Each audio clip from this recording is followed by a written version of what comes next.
Lévitique chapitre 17. Là, il sera question de sang, du respect du sang.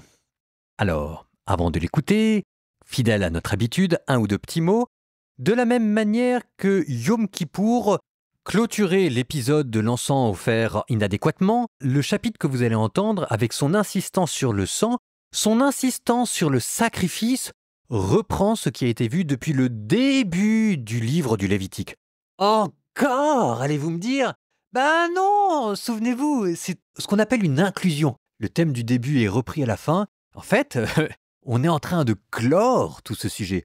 Donc plutôt, réjouissez-vous. Et en exercice de lecture, on va voir si vous êtes devenus des sages, des experts du Lévitique.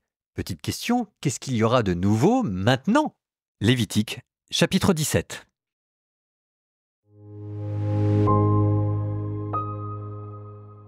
Le Seigneur parla à Moïse et dit « Parle à Aaron et à ses fils et à tous les fils d'Israël. Tu leur diras « Voici ce que le Seigneur a ordonné. Si un homme de la maison d'Israël, immole un taureau, un jeune bélier ou une chèvre dans le camp ou l'immole hors du camp, sans le faire venir à l'entrée de la tente de la rencontre, comme on apporte au Seigneur un présent réservé devant la maison du Seigneur, cet homme devra répondre du sang.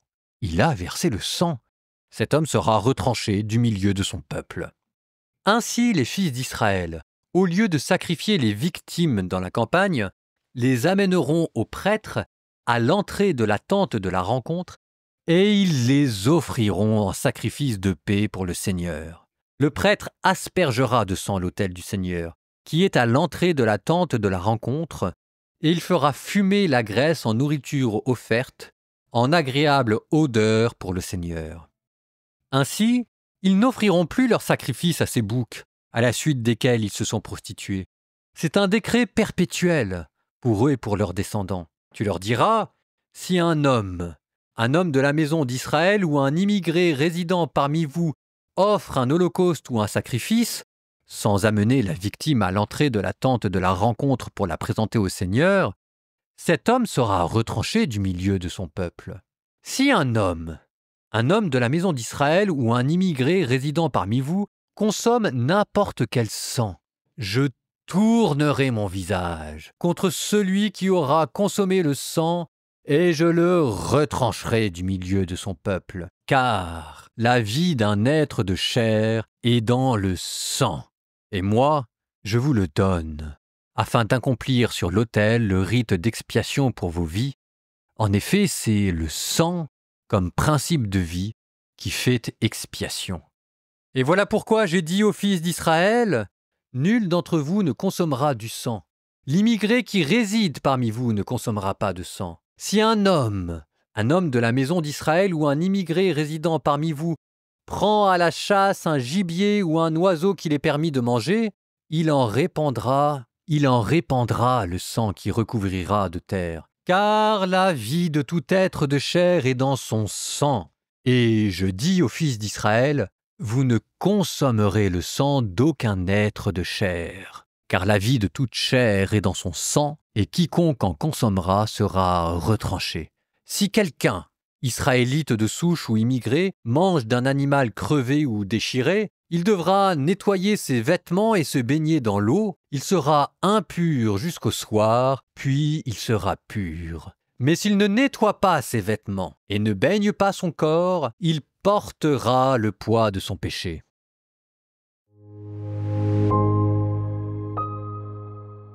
Dans ce passage que vous venez d'entendre, qui fait une jolie clôture avec le Lévitique chapitre 1 sur cette question de sacrifice, ce qui veut donc dire que nous allons aborder une nouvelle partie, c'est ça ce que ça veut dire, du chemin aura été fait. Vous sentez que la manière dont on parle des sacrifices est légèrement différente.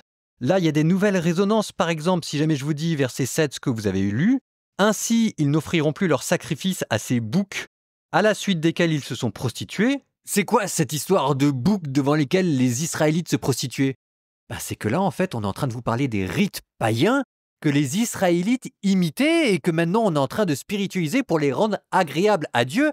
Et c'est tout le thème de l'étranger, de l'unification politique, de la tentation des rites païens qui a été introduit sans peut-être que vous ne fassiez attention, mais ils étaient quand même là.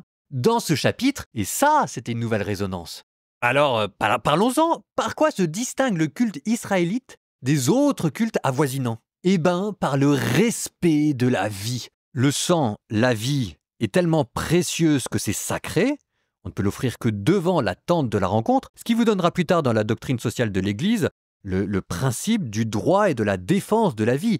La vie est sacrée.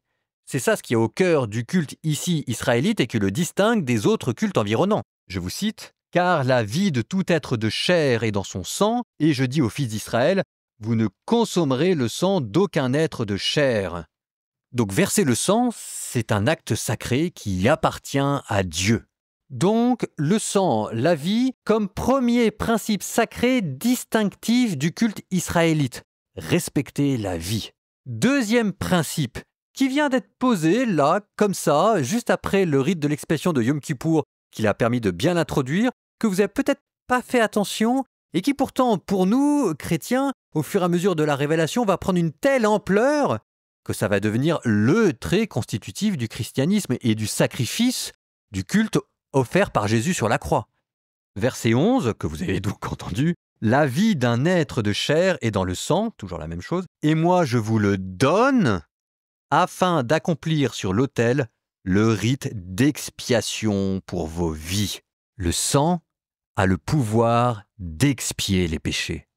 C'est ce qu'on avait vu avec le rite de Yom Kippour où on sacrifiait le bouc émissaire, mais là, on vous donne le principe qui était au cœur de ce Yom Kippour. Le sang. C'est le sang qui a le pouvoir de pardonner le péché. Et c'est ce principe que reprendra Jésus et qui vous donnera le sacrifice de la croix. Alors moi, tous les gens qui me disent que le Lévitique c'est pas passionnant et que c'est un peu has-been, je rigole. Mais mes petits bichons, c'est le Lévitique qui vous a posé les principes de votre rédemption, l'oubliez pas.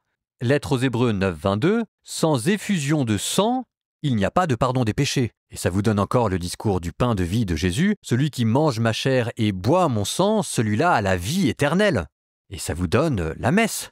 Ceci est mon sang versé pour vous, qui sera versé pour vous et pour la multitude en rémission des péchés. Alors, pourquoi est-ce que maintenant le sang a le pouvoir de pardonner les péchés? C'est très curieux, c'est très curieux, c'est difficile de savoir exactement. Ce qu'on sait, c'est toujours cette histoire depuis Abel qui court dans l'Ancien Testament, c'est que le sang a le pouvoir de crier. Le sang d'Abel qui crie vengeance. Et ce sera plus tard le sang de Jésus qui crie pardon. Donc le sang, pour Dieu, a un poids particulier, il est attentif à chaque goutte de sang versée et il écoute la prière qu'il y avait derrière. Derrière aussi, le fait de verser son sang vous donne le mérite de votre charité. C'est l'expression du plus grand amour quand vous donnez votre vie. Et ça, pour Dieu, c'est le principe même de sa vie. En fait, on s'en aperçoit pas, mais la sainteté de Dieu, elle vient précisément de là, de donner le meilleur de soi-même par une sorte d'excès de générosité, d'excès de vie. Donner son sang, c'est manifester qu'on a tellement de vie en soi, une vie spirituelle, une vie de générosité, une vie de charité, qu'elle déborde de tous les côtés et qu'on la donne gratuitement, comme une fontaine qui s'épanche gratuitement pour tout le monde. Et enfin, le fait d'être aspergé de sang. Donc normalement, il faut voir que pendant les sacrifices, vous avez entendu, à chaque fois, on trempait les doigts dans le sang et on vous mettait ça en plein visage. De la même manière, nous, normalement, au pied de la croix, il y a Jésus qui, son côté transpercé, il y a du sang qui jaillit avec de l'eau et ça arrive sur notre visage.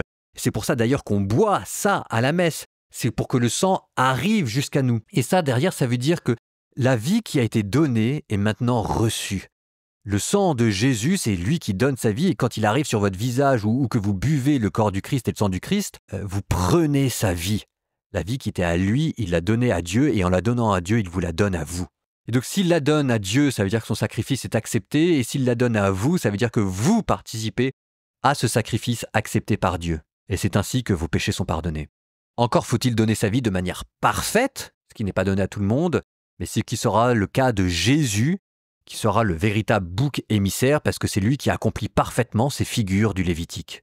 Nous terminons par une prière inspirée de Sainte Catherine de Sienne qui avait une dévotion particulière pour le sang du Christ. Au nom du Père et du Fils et du Saint-Esprit. Ô sang précieux, qui jaillit des plaies de mon Seigneur Jésus-Christ crucifié et qui lave le monde de ses péchés, purifie-moi de toute souillure. Fais couler en moi ta vie Ô sang d'amour, tu es la source de la vie, la clé de la miséricorde, le remède des affligés, la promesse de l'espérance. Que ta puissance m'enveloppe, que ton amour me consume, que ta paix m'inonde. Ô sang de mon Sauveur, tu es ma force et mon refuge, tu es mon salut et ma consolation. Fais que mon cœur devienne un autel où ton sang puisse couler pour la gloire de Dieu. Je t'aime, sang précieux, je te loue, je te bénis, je t'adore. Tu m'as ouvert les portes de la vie éternelle. Et vous, que Dieu vous bénisse, le Père, le Fils et le Saint-Esprit.